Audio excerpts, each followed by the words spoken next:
Salut YouTube, nouveau tuto pour vous, nouvel exercice pour moi, puisqu'aujourd'hui je commence une nouvelle série qui va être constituée d'autant de vidéos que ce qu'on a de templates dans Unreal Engine. Le but étant justement d'analyser les différents templates proposés par UE. Vous savez, c'est quand on crée un nouveau projet, on peut choisir un projet TPS, FPS, jeu de voiture, etc.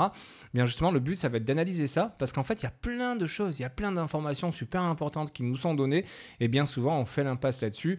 Je vous propose donc de regarder ça, sachant que ce que nous allons voir aujourd'hui avec le template flying, donc de vaisseau, d'avion, en fait ça peut servir pour plein d'autres types de jeux, hein. Donc ne faites pas un focus sur le fait que ça vole, j'aime pas les jeux d'avion, ça n'a rien à voir avec ça. Vous allez voir, il y a plein de choses, plein de fonctions qu'on va voir. Je suis persuadé que même si vous êtes un petit peu alerte avec Unreal, vous allez dire mais oui mais ça je l'utilise jamais, ou ah bon il y a ça qui existe, ou alors oh, j'avais oublié et tout, alors que c'est super important.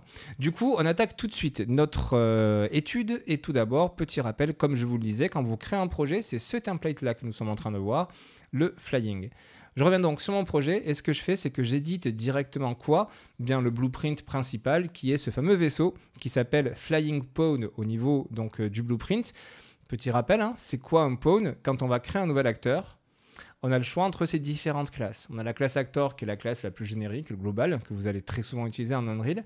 Vous avez la classe pawn, qui est celle qu'on va utiliser aujourd'hui, qui, comme son descriptif l'indique, c'est donc une classe que l'on va pouvoir contrôler, que l'on va pouvoir posséder. Et nous avons ensuite la classe caractère qui hérite de la classe pawn, mais cette classe caractère, elle a en plus plein de variables, elle a plein de fonctions qui sont dédiées vraiment au déplacement d'un personnage, vraiment d'un humanoïde. Nous, là, on va partir sur le pawn justement pour avoir cette liberté, enfin en tout cas je dis nous, mais c'est le template d'Epic, hein, pour avoir la liberté de pouvoir déplacer un acteur qui n'est pas du tout en humanoïde et qui n'a aucune ressemblance avec lui. Donc voilà ce qu'est un pawn. Du coup, je reviens sur ce fameux blueprint et on va regarder un petit peu de quoi il est constitué. Tout d'abord, la liste des composantes, c'est relativement simple, hein. Il a un premier component, donc ici, qui s'appelle Plane Mesh, mais en fait c'est un static mesh qui a été renommé comme ça, avec donc ce static mesh là du vaisseau, dans lequel on retrouve un spring arm, donc premier élément enfant, qui est ce bras rouge qui est un bras de caméra, c'est une perche, au bout de laquelle nous avons donc la caméra qui permet d'avoir une vue en temps réel de notre vaisseau. Quand on est en cours de jeu, c'est ce qui nous permet d'avoir donc cette vue sans arrêt du vaisseau. La présentation avec les composantes ayant été faites, on passe dans l'onglet Blueprints pour analyser un petit peu de quoi est constitué justement cet acteur. Premier élément ici, sur l'event begin play, donc je vous rappelle, hein, c'est exécuté à chaque fois que votre objet va spawn en jeu, en début de partie ou en cours de partie si ça spawn en cours de partie. Et là on voit quoi? Bien, le commentaire nous dit en anglais, si un casque de réalité virtuelle est activé, alors à ce moment-là on ajuste la position de la caméra. Effectivement, on comprend bien que si on joue en réalité virtuelle, le but de la caméra c'est pas d'être là, mais c'est d'être le plus proche possible du vaisseau. Et effectivement, il y a deux choses que modifie ce blueprint. Vous voyez ici la fonction is head mounted display enabled, donc est-ce qu'il y a un casque de réalité virtuelle activé? Si c'est le cas, alors à ce moment-là, d'abord on fait une modification de la longueur du spring arm, donc ce paramètre qui s'appelle le target arm length. On le retrouve ici quand on le sélectionne. On voit que par défaut, il est à 160. Quand je récupère cette variable, je clique dessus et on voit qu'Epic l'a mis à 60. Donc effectivement, si on a un casque, ce bras est plus court. Et après, même chose pour le socket offset. Si je reprends ma caméra, je passe en viewport pour que ce soit plus visuel. Donc je reprends mon spring arm, pardon. On voit ce paramètre socket offset ici. Et on voit quoi? Que sur l'axe Z, effectivement, on a une valeur positive. Et effectivement, on voit hein, le spring arm, il monte comme ça. Ça permet à la caméra d'avoir une vue un petit peu du dessus. Et bien ça, quand on est en réalité virtuelle, en tout cas dans le cadre de ce projet pour Epic, c'est pas intéressant. Donc du coup, en cliquant sur cette variable spring arm offset qu'ils ont créée, on voit bien qu'en X, Y et Z, la valeur est à 0. Autrement dit, avec un casque, on est vraiment dans le vaisseau, quoi. Sachant que, pour tous les projets quasiment d'Unreal, pour tous les templates, vous avez donc la possibilité, comme ça, vous avez quelques nodes liées à la réalité virtuelle. Si vous n'êtes pas équipé, si votre jeu n'est pas prévu pour la réalité virtuelle, rien ne vous empêche de faire ceci. Vous sélectionnez vos nodes, vous les supprimez, et basta pour la VR. Bien entendu, si vous voulez faire un jeu en VR, ne le supprimez pas. On continue notre étude, et là on passe dans l'action concernant donc notre pawn. Comment est-ce qu'on va faire déplacer un pawn dans l'univers? Effectivement, quand on est sur une classe caractère, on a tout un tas de fonctions déjà qui nous permet d'avancer, de reculer. Comment ça se passe pour un pawn? Eh bien, ça va se passer sur le tick. Alors là, c'est sur un event tick, parce que de base, notre vaisseau, quand on appuie sur play, on voit qu'il se déplace. C'est-à-dire qu'on n'a pas besoin d'appuyer sur une touche de base pour pouvoir faire avancer le vaisseau. Donc du coup, même pas besoin de le relier à une touche ou quoi que ce soit. Sur l'event tick, on fait quoi? Eh bien ici, on voit la fonction add actor local offset. Cette fonction fait quoi? Comme son nom l'indique, elle ajoute un déplacement de l'acteur dans l'espace. Donc si mon acteur il est pile poil au centre de l'univers 3D, par exemple en 0, 0, 0 sur chacun des trois axes, X, Y et Z, et bien avec mon event tick, avec cette fonction, je peux dire qu'à chaque image générée, puisque je rappelle que le tick c'est à chaque frame, eh bien à chaque image générée, je vais rajouter 1 par exemple sur l'axe X. Et du coup, ça veut dire qu'à chaque image, mon acteur il va avancer comme ça d'une unité sur l'axe X. Attention à ça, j'ai fait une vidéo là-dessus, je vous invite vraiment à la regarder, hein, sur l'event tick, sur le delta seconde, etc. Il faut faire très attention parce qu'un acteur enfin plutôt un joueur qui a un PC puissant à 120 et qui va avoir le jeu qui va tourner à 120 fps, bien il va se déplacer de 120 unités avec cette logique sur une seconde. Quand quelqu'un qui a un ordinateur beaucoup moins puissant va avancer que de 30 unités, du coup, s'il a que 30 frames, qu'il le faut avancer d'une unité par frame. Et donc, pour éviter justement ce décalage, il y a ce paramètre-là, le delta seconds, qui permet justement de dire, OK, on gère par frame, mais on garde quand même comme élément principal la durée en secondes. Et du coup, là, on peut dire avec le delta seconde, je veux déplacer mon acteur de 50 unités, de 100 unités par seconde, et peu importe le tick rate qu'il va y avoir, le déplacement sera bien respecté sur toutes les machines, mais j'ai fait une vidéo dédiée à ça. Donc comment est-ce que on va déplacer cet acteur? On sait qu'on a la fonction add actor local offset pour le déplacer, on sait qu'on est sur le tick, mais maintenant, comment est-ce qu'on le déplace? Eh bien, comme je vous l'ai dit, nous, ce qui nous intéresse, c'est le déplacer sur l'axe X. Je vous rappelle, hein, vous voyez le vecteur ici qui est rouge là, c'est l'axe X qui est représenté, on le voit avec le pivot en bas. Et notre vaisseau, lui, sera toujours tourné dans le X. Il va toujours regarder vers le nord, si je puis dire ainsi. C'est-à-dire qu'on ne parle pas du système de coordonnées global, où effectivement, si mon axe X il est vers là-bas, si je commence à tourner la tête, eh ben, mon X il reste là-bas. Non, en local, peu importe où je vais regarder, je vais toujours regarder vers le X. C'est pareil pour le vaisseau. Du coup, peu importe ce qu'il fait dans l'univers, il faut toujours qu'il avance face à lui. Donc du coup, c'est toujours sur l'axe X qu'on va avancer. Et c'est ce qu'a fait Epic ici. Pour définir ça, donc, ils ont défini une variable qui s'appelle Current Forward Speed, donc la vitesse actuelle des déplacements, qu'ils ont initialisée à 500 par défaut. Ils auraient pu mettre 1005 pour aller beaucoup plus vite ou 500, ou 50 pour aller beaucoup plus lentement. Et ils ont multiplié donc cette variable avec le fameux delta seconde. Ça nous permet de dire, sur une seconde, on veut un déplacement de 500 unités, peu importe le tick rate. Et le résultat de cette multiplication, ils sont passés par un make vector pour constituer effectivement un vecteur, puisque cette fonction add actor local offset, elle demande ici une information vectorielle. Si je détache, c'est logique, hein, ça permet de faire déplacer un acteur sur l'univers. Et par défaut, la fonction, elle peut déplacer un acteur sur les trois axes en même temps. Ce n'est pas un problème. Sauf que nous, en l'occurrence, ce qu'on veut, c'est déplacer uniquement sur X. Donc du coup, cette fonction nous permet de splitter les trois infos et de dire, je travaille que sur X, Y et Z. Je n'ajoute rien du tout. Je ne veux pas les déplacer. Moi, je m'occupe uniquement de déplacer sur X notre acteur. On aurait pu très bien également faire ceci, prendre X, splitter l'information ici et relier notre X à cet endroit-là. Ça ferait le même travail, mais je garde volontairement le travail qui a été fait par Epic, qui est clean. Petite parenthèse, hein, le sweep ici nous permet de dire, ok, on déplace l'acteur, mais par contre, si un objet qui à un moment rentre en collision, on arrête de le déplacer. Voilà ce à quoi sert le sweep. Là aussi, vous retrouvez toutes les vidéos dans le guide du blueprint sur ma chaîne, dans laquelle je suis passé sur toutes ces fonctions. Première étape étant faite, c'est-à-dire celle du déplacement. Maintenant, on va gérer toute la partie de rotation de notre acteur. C'est-à-dire qu'effectivement, on avance, mais à un moment, on va pouvoir tourner à gauche, à droite, on va pouvoir monter, descendre. Et ça va se passer par la rotation de notre acteur. C'est-à-dire que si mon vaisseau il est comme ceci, que je lui fais faire une rotation, vu que lui, il avance toujours dans sa direction, eh bien, il va partir vers le haut, il va partir vers le bas.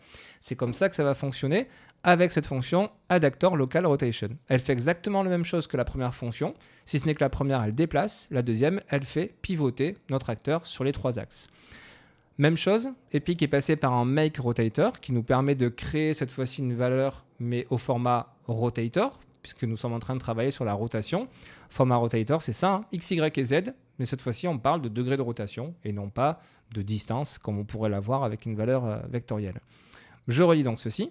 Et le make rotator, de comment est-ce qu'elle fait, en fait, comment Unreal fait plutôt, pour définir une valeur de rotation sur l'axe X, Y et Z. Je vous montre sur la caméra ce que sont ces trois axes. L'axe Z, pardon, l'axe X et hop, l'axe X pardon, et l'axe Y pour le vert qui est celui-ci. Si vous voulez connaître les noms, parce qu'effectivement vous allez voir qu'on va parler sans arrêt de yaw, de roll, de pitch, en fait vous prenez un acteur, quand vous ne les connaissez pas, vous survolez ici le X, Y et Z sur la ligne rotation et ça vous permet de voir que le X c'est le roll, le Y c'est le pitch et le Z c'est le yaw. Il y a plein de faux amis dedans, le Y n'est pas le yaw, etc. Donc vraiment n'hésitez pas à chaque fois à vous noter ça devant vous, comme ça vous serez à l'aise le temps que ça rentre automatiquement dans votre tête. Ok, maintenant qu'on a ça, donc, je vais revenir sur mon event graph. Et donc, on va dire, ok, comment est-ce qu'on fait pour faire ce rotator-là? Eh bien, on va prendre tout d'abord le getWorld delta seconde. C'est exactement ce qu'on a fait précédemment ici avec l'evenTick, d'accord? C'est cette information qu'on récupère ici avec une fonction. C'est la même chose. Et on va multiplier ça avec cette variable. C'est-à-dire que pour le pitch, donc pour un des axes, on va multiplier le delta seconde avec la valeur et ça va nous donner le X. Même chose pour le Y, même chose pour le Z. Ces trois variables qui ont été créées par Unreal, pourquoi elles ont été créées? Eh bien parce que ça va être des valeurs qui en temps réel vont évoluer dans le jeu. Quand on va tourner automatiquement, par exemple sur l'axe, hop, quand on va tourner de droite à gauche, ça va être cet axe-là, donc le Z qui va être pris en compte, eh bien on va avoir une information qui va être transmise en temps réel. Et dès qu'on va relâcher la touche, on ne va plus continuer de tourner, donc la valeur va repasser à 0, etc. Donc ça, ces informations, pour les avoir en temps réel, ben on a défini des variables et on va le voir ensuite en dessous. On a tout un tas d'événements qui vont permettre en temps réel de venir renseigner ces valeurs. Et donc en temps réel ici, sur notre tick, ces valeurs étant modifiées, ben, ça va faire bouger notre acteur comme il le faut sur les trois axes pour faire le travail qu'il faut. On va le voir dans un instant, hein, vous allez voir, ça va être assez intéressant. Mais juste avant ça, on va gérer un truc aussi, ce qui va être un espèce de turbo, ce qu'on appelle le thrust, effectivement. Le thrust, pardon. Ça va permettre de gérer ou pas une accélération de notre vaisseau. Et effectivement, quand on regarde un petit peu ceci, hop, je vais passer en plein écran avec F11. Là, j'ai une vitesse de déplacement classique. Si j'appuie sur Shift ou Espace, ils ont mis plusieurs touches pour ça, on voit que petit à petit, on a une accélération de notre vaisseau qui se fait. Et en fait, vous allez le voir, on a une accélération qui va de 500 unités donc de déplacement en seconde jusqu'à 4000 au maximum. Et au-delà de 4000, on ne monte pas, on prend plus de vitesse. Et en deçà de 400, on ne va pas, de 500, pardon, on ne va pas plus lentement non plus. C'est donc ça qu'on va tout de suite analyser. Et c'est ici, ça veut dire quoi le input axis thrust? En fait, ça veut dire qu'il y a un axis mapping qui a été créé par Epic qui s'appelle thrust, sur lequel on a mis plusieurs touches, à savoir espace et shift au minimum. Et donc, quand on va appuyer là-dessus, cette valeur, axis value, va nous retourner 1. Et si on relâche nos touches, ça va retourner 0. Et donc, à partir de là, qu'est-ce qu'on va faire? On peut déjà regarder la finalité de la fonction. Ça veut dire qu'à chaque frame, puisque ça aussi, ça s'exécute à chaque frame, on va faire quoi? On va venir ici définir la variable current forward speed, c'est-à-dire la vitesse de déplacement vers l'avant. C'est ce qu'on vient de voir juste au-dessus. Hein. Rappelez-vous, sur l'evenTick, on prend cette variable current forward speed et on l'applique pour faire déplacer le vaisseau. Donc par défaut, elle est de 500, mais ici, grâce à l'accélération, on va pouvoir justement modifier cette valeur. On va avoir deux cas de figure. Et c'est représenté par ce premier node. Justement, le commentaire le dit. Est-ce qu'actuellement, il y a un input? Est-ce qu'en gros, on est en train d'appuyer sur la touche ou pas? Comment est-ce qu'on voit ça? Bien, on prend l'axis value, qui, je vous rappelle, 0 si on n'appuie pas, 1 si on appuie sur quelque chose, et on fait une vérification. Savoir est-ce que c'est différent? Point d'exclamation égale, c'est la vérification que ce soit différent. Donc, est-ce que la valeur qui nous est retournée est différente de 0? Et c'est relié ici à un select. Comment est-ce qu'on lit les selects? On a le booléen qui vient ici. Donc, si ceci nous retourne vrai, ça veut dire si la valeur est différente de 0, ça veut donc dire qu'on appuie sur notre bouton. Alors, à ce moment-là, on le voit, si c'est vrai, c'est pick A. Donc, la valeur qui va être retournée ici, c'est celle qu'on vient renseigner, nous, à cet endroit-là, dans le A. Et si ceci est faux, plutôt si cette égalité ici est fausse, cette vérification est fausse, à ce moment-là, c'est la valeur B qu'on va venir renseigner ici, qui va être retournée et le script va continuer d'être lu. Prenons le cas justement où c'est vrai, c'est-à-dire nous sommes en train d'appuyer sur la touche. Quelle est la valeur que l'on va retourner ici? Comment est-ce qu'on calcule cette valeur A? Il suffit de regarder. Hein. On prend l'axis value, c'est-à-dire 1, quand on appuie sur notre touche, que l'on multiplie par une variable qui s'appelle accélération, qui a été créée par Epic, qui par défaut est de 500, et ça veut dire, donc, on va faire 1 fois 500. Donc on va retourner une accélération de 500. C'est donc ce chiffre que va nous retourner le select. Donc je suis en train d'appuyer sur ma touche, je veux ajouter une accélération de 500 unités. À quoi? Ma vitesse initiale, puisque je suis en train d'accélérer. Et justement, c'est ce qu'on va voir ici, c'est la deuxième partie du script. Je récupère ma valeur de déplacement en temps réel, qui est donc cette variable, hein, current forward speed, qui à chaque frame se met à jour. Je prends cette vitesse, je vais additionner, et je vais additionner avec l'accélération que l'on vient de définir. Et cette accélération qui nous est retournée ici, je fais quoi? Je vais la multiplier par le delta seconde. Je vous rappelle, le delta seconde, on l'a vu juste au-dessus ici. C'est ce qui va nous permettre de prendre en compte les modifications de framerate et compagnie. C'est-à-dire que là, effectivement, je mets une accélération sur une seconde qui va être égale à ces fameux 500 unités par seconde que je viens additionner à ma vitesse actuelle de déplacement. Et le résultat de cette opération, je pourrais directement le relier ici à ma variable current forward speed, c'est-à-dire la mettre à jour en temps réel. Tant que j'appuie sur ma touche, j'accélère, j'accélère. Le problème, c'est qu'on atteindrait des vitesses de déplacement qui seraient absolument monstrueuses. Ça ne pourrait pas tourner. Du coup, Epic utilise le clamp, qui est une fonction qui permet de prendre une valeur et de s'assurer qu'elle est comprise entre une valeur minimale et une valeur maximale. Si elle est trop basse, elle l'ajuste à la valeur minimale autorisée. Si elle est trop haute, elle l'ajuste sur la valeur maximale autorisée. Et justement, min speed, max speed sont deux variables qui ont été créées par Epic. Avec une vitesse minimale, on le voit de 500. Là aussi, il suffit de venir modifier ces valeurs si on veut aller moins vite ou plus vite. Donc de 500 en mini et de 4000 en maxi. Ce qui veut dire que même si on maintient le shift enfoncé, une fois qu'on aura atteint notre vitesse de 4000, à chaque frame, notre script va dire accélère. Et à chaque frame, le clamp va dire non. Voilà comment ça va se passer. Et donc le résultat, c'est de venir initialiser ici cette variable. Bon, vous allez voir, on va tout de suite schématiser ça. Je fais un print string. Et je renvoie justement dans le print string la vitesse de déplacement en temps réel de notre vaisseau. Je passe en plein écran pour que vous puissiez bien le voir. J'appuie sur Shift, on voit qu'on a notre vitesse de déplacement qui est en train de grimper, donc on est à 2005, 3000. Et on va voir qu'arrivé à 4000, bim, on est au palier, et du coup la vitesse ne va pas plus basse. Maintenant, on va s'attaquer à la deuxième partie du script. Je relâche ma touche, et vous voyez que du coup ma vitesse est en train de baisser, et elle va baisser jusqu'à une certaine valeur. Rappelez-vous le clamp qui va faire son travail, c'est-à-dire qu'on ne va pas aller en dessous de 500 unités par seconde de déplacement. Regardez, on est bientôt.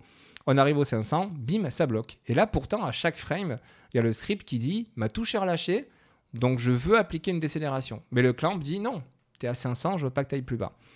On reprend donc cette deuxième partie du script, et je peux supprimer ici le print string de démonstration.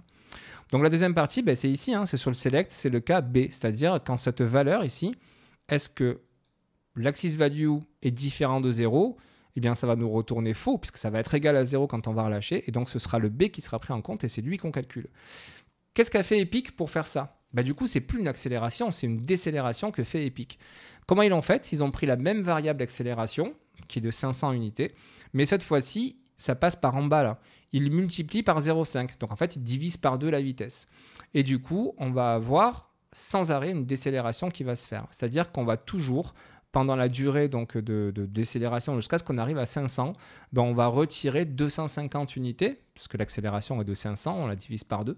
Donc on va diminuer de 250 unités la vitesse de déplacement donc de notre pawn jusqu'à ce qu'on arrive à 500 et que le clamp dise hop, valeur minimale atteinte, donc du coup on va pas plus loin.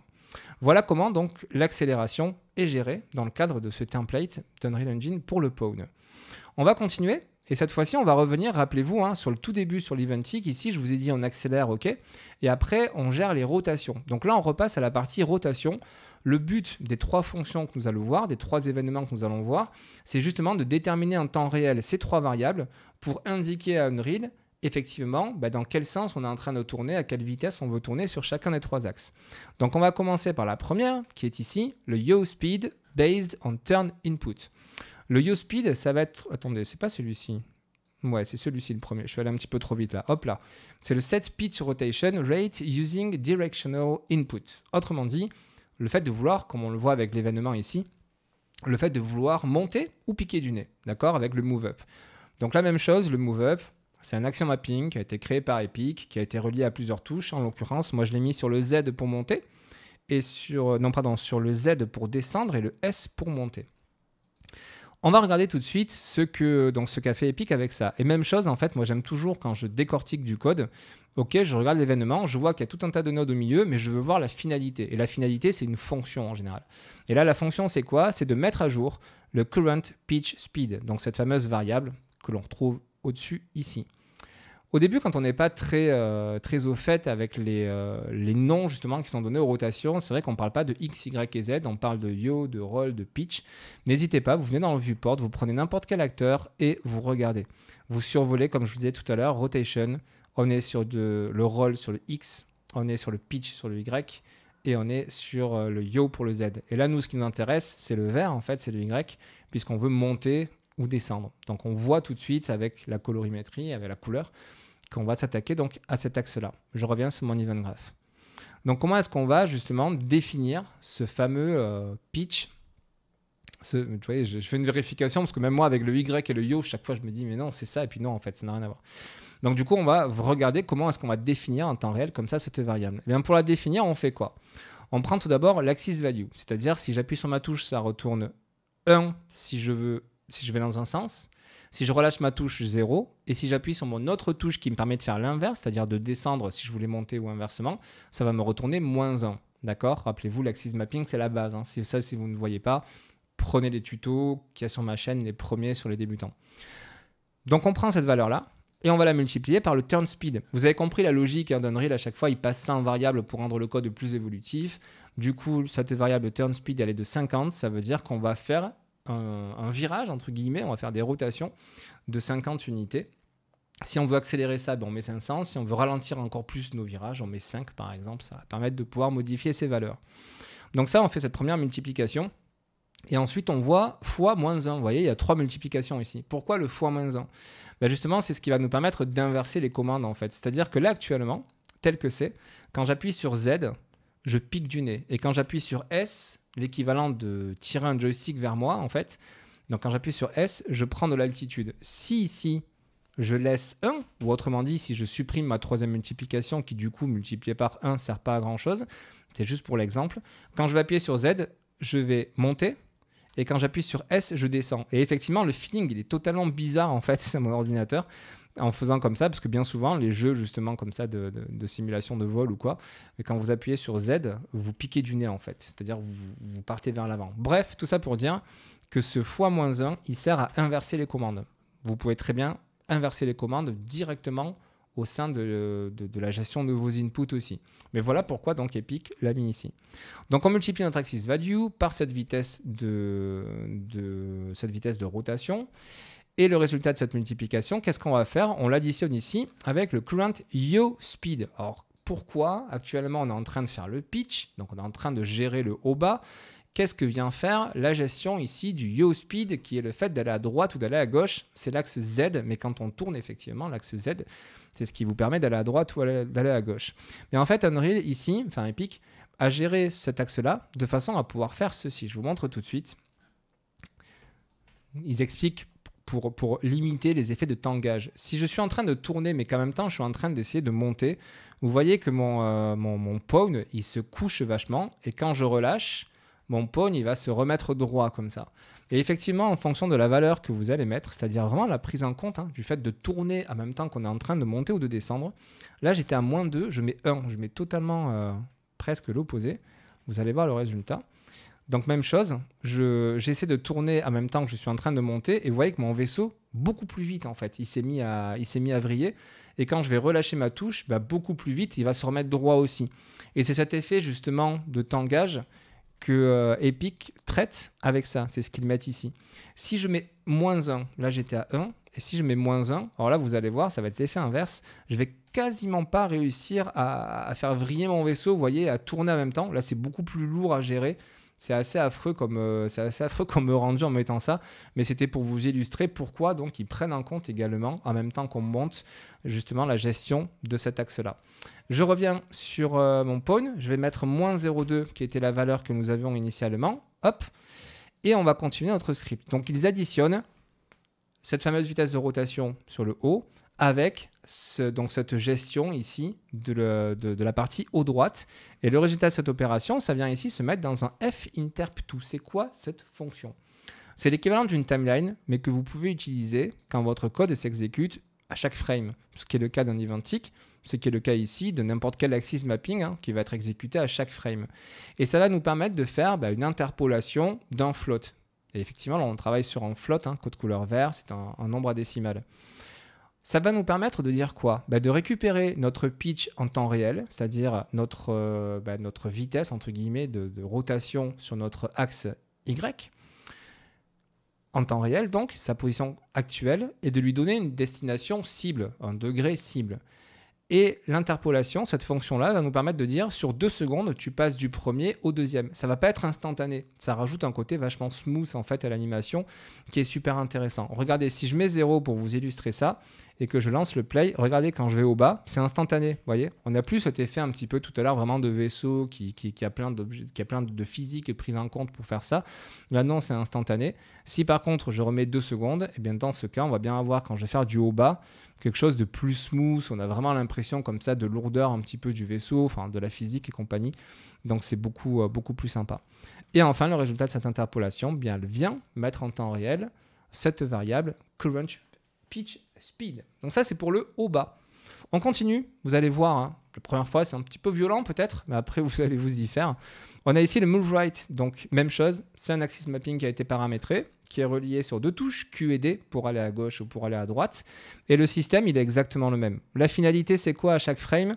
De mettre à jour cette fois-ci cette variable, le current yaw speed, c'est-à-dire la valeur de rotation sur l'axe Z, pour aller à droite ou pour aller à gauche. Et la logique, elle est exactement la même, c'est-à-dire qu'on va récupérer la valeur de notre touche, savoir si ça retourne 1 si on tourne à droite, moins 1 si on va à gauche ou 0 si on relâche nos touches. Ça va multiplier ça par cette fameuse variable qu'on a vue au-dessus qu'a créé Epic, à savoir le turn speed, de façon à avoir un coefficient multiplicateur en fait, hein, savoir qu'est-ce que c'est qu'on multiplie pour savoir si on tourne vite ou pas. Et le résultat de cette multiplication, ça va être le degré de rotation cible. Toujours ici, par rapport à notre interpolation, le degré de rotation actuel, il est là. Hein. Le current yaw speed, c'est la même variable qu'on vient renseigner ici. À chaque frame, ça se met à jour. Et enfin, une interpolation de 2 secondes là aussi pour avoir ce côté smooth. Et on vient renseigner cette valeur. Donc ça, c'est pour la partie yaw droite-gauche. Vous voyez que le script, il continue à droite. Donc nous aussi, on continue. Et on voit ici que ça règle également, on le voit, la variable pour le roll. Le roll, c'est le fait de vriller. Ça va être l'autre axe de rotation, c'est le X. C'est ce qui va nous permettre de faire vriller le vaisseau sur lui-même et donc de pouvoir le remettre droit, par exemple, quand on va relâcher toutes nos touches pour le remettre dans l'axe. Comment ça va se passer justement? Bien, pour le remettre dans l'axe ou pour le laisser vriller, il faut qu'on sache si on est en train de tourner ou pas. Et c'est pour ça que c'est lié justement le script à notre action de move right. Si je suis en train de tourner à droite, je ne vais pas rester plat comme ça. Forcément, mon vaisseau, il va commencer à vriller un petit peu. Et quand je vais relâcher ma touche, tout seul, il faut qu'il se remette comme ça, qu'il s'égalise, qu'il se remette parallèle à l'horizon. Donc, c'est basé justement ici, vous voyez, si je déplie un petit peu, on récupère l'axis value de notre move right. Hop, je reviens ici. On prend la valeur absolue, c'est-à-dire on ne veut pas savoir si on va à gauche ou à droite, peu importe. Donc on prend la valeur soit moins 1, soit 1. La valeur absolue étant forcément le nombre, la valeur positive du chiffre que l'on a.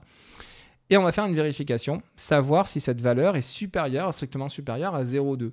Là, c'est marrant parce que du coup, dans cette partie-là, Epic, il gère, il se donne une petite marge, entre guillemets, de sécurité. C'est-à-dire que si on a un joystick qu'on est en train de ramener notre vaisseau, par exemple, ou qu'on ne tourne pas trop, eh bien, à ce moment-là, notre vaisseau va rester droit. Si par contre, on tourne davantage, au-delà de 0,2, à ce moment-là, on va faire vriller notre vaisseau, notre pawn. Donc là, c'est ce qu'ils font. Est-ce qu'on est en train vraiment de vouloir tourner franco? Si c'est le cas, si c'est strictement supérieur, on pique le A et donc le A il est A. Qu'est-ce qu'on va faire? Comment est-ce qu'on fait vriller justement notre vaisseau? Bien, on va récupérer le yaw speed qu'on va multiplier par 0,5 et cette valeur ici, on va faire quoi? On va la définir comme valeur cible de rotation via l'interpolation. La valeur de base, c'est le current roll speed, celle qu'on est en train de définir, et la valeur ici target justement de ce roll, ça va être le résultat de cette multiplication-là. On part du yaw pour pouvoir définir justement cette rotation. Et du coup, via une interpolation de 2 secondes, ça va le faire. Donc ça, c'est dans le cas où on est en train de tourner franco. L'autre cas, c'est-à-dire quand ça va nous retourner false, c'est-à-dire qu'on n'est pas, notre touche, notre axis mapping, nous retourne une valeur inférieure à 0,2. Ça veut dire que soit on ne tourne pas franco, soit on ne tourne pas du tout. À ce moment-là, on ne veut pas vriller, on veut que notre vaisseau il revienne à l'horizontale. Et bien à ce moment-là, c'est la valeur B qui sera retournée ici. Et la valeur B, comment elle est calculée? Là, on prend la valeur de rotation de notre acteur. Donc, c'est vraiment l'acteur global de notre vaisseau, notre pawn. On fait un break pour récupérer uniquement l'axe qui nous intéresse, à savoir l'axe X, savoir si on est en train de vriller ou pas. Je vous rappelle, l'axe X, tac, c'est celui-ci. Est-ce qu'on est en train de vriller ou pas? On le récupère. Et qu'est-ce qu'on fait? on le multiplie par -2, c'est-à-dire on multiplie la valeur et on prend cette valeur-là négative. Et c'est cette valeur-là qu'on va venir renseigner ici en target. Autrement dit, on contrebalance en fait complètement cette information-là jusqu'à ce qu'il soit... jusqu'à ce qu'il soit égalisé, qu'il soit à l'horizontale. C'est-à-dire qu'on est en train de vriller d'un côté, du coup, pour repartir de l'autre côté, on est en train de lui mettre un bon franco totalement à son opposé x2, de façon à vite le remettre droit. Et c'est du coup ce qui crée d'ailleurs un petit peu cet effet de tangage. Vous allez voir quand on y va franco, qu'on est en train de manœuvrer et qu'on revient, on va avoir un petit droite-gauche, vous voyez, comme ça qui se fait, tout simplement parce que pendant un moment, sa valeur, elle part à l'opposé, mais tellement loin que du coup, ça le fait vraiment tourner. Donc, c'est ce qui crée un petit peu ce décalage-là. Donc là, voilà tout ce qu'il y avait à savoir concernant la vitesse de déplacement et concernant après tout le système de rotation. On a un dernier élément ici qui est très sympa aussi à prendre en compte, qui est le fait que quand notre vaisseau, quand notre pawn va taper un acteur, plutôt que de le laisser taper indéfiniment et de le bloquer ou d'avoir un rendu qui ne serait pas terrible, eh bien en fait le script il va aider notre acteur à reprendre tout de suite une position, enfin un axe de rotation qui va lui permettre de repartir. Sur l'event hit, qui est donc l'événement quand on touche quelque chose. Qu'est-ce que ça fait? Ça récupère le get actor rotation, donc les informations de rotation actuellement de notre acteur, et via un lerp qui nous permet de passer d'une position A à une position B, ça va justement définir une nouvelle rotation et ça va l'appliquer avec le set actor rotation. C'est-à-dire je suis comme ça, puis d'un seul coup on va lui dire tu regardes ailleurs. C'est ce qui va se passer. Là pour le coup ça ne va pas être smooth du tout, ça va être instantané. Donc ça fait ça. Et comment est-ce qu'on calcule justement la destination vers laquelle on va aller? On appelle le rotation from x vector qui va partir depuis le hit normal. Le hit normal, c'est quand on va taper un obstacle, ça va récupérer la normale de l'obstacle, c'est-à-dire la direction dans laquelle la face que nous venons de taper est en train de pointer, si vous voulez. Et depuis cette information-là, que nous retrouvons ici, le hit normal, avec la fonction rotation from isVector, ça va nous permettre d'appliquer justement une rotation à notre acteur pour partir dans l'autre sens. Et c'est ce que nous fait donc cette fonction-là, avec la case à cocher shorter space, qui nous permet non pas de faire 360 pour retrouver la destination dans laquelle on doit partir, mais de faire une rotation justement la plus rapide vers là où on peut se barrer. Et du coup, c'est ce qui nous donne cet effet-là que je ne vous ai pas montré. Mais si je vais donc me cracher contre ce mur, vous voyez, automatiquement, mon vaisseau se met dans une direction qui lui permet de partir. Là, on va le faire bien droit.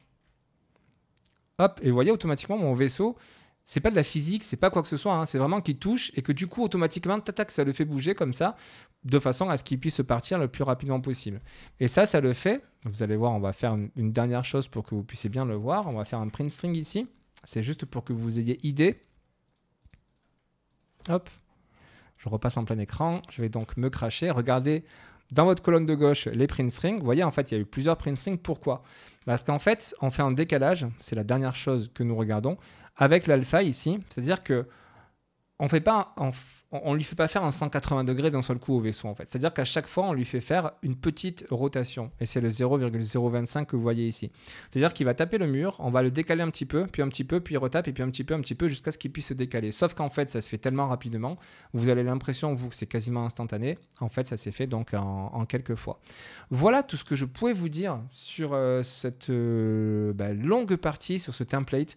Mais je trouve que c'est vraiment super intéressant de regarder tout ça. Donc, j'espère vraiment que ça vous a permis de vous dire « Wow, en fait, il y a plein de choses dans ces templates et on ne fait pas forcément attention. » Et puis, j'espère surtout que vous avez découvert des fonctions ou des façons de faire qui peuvent vous permettre d'améliorer vos scripts ou d'avoir pensé à d'autres choses pour les scripts que vous êtes en train d'écrire.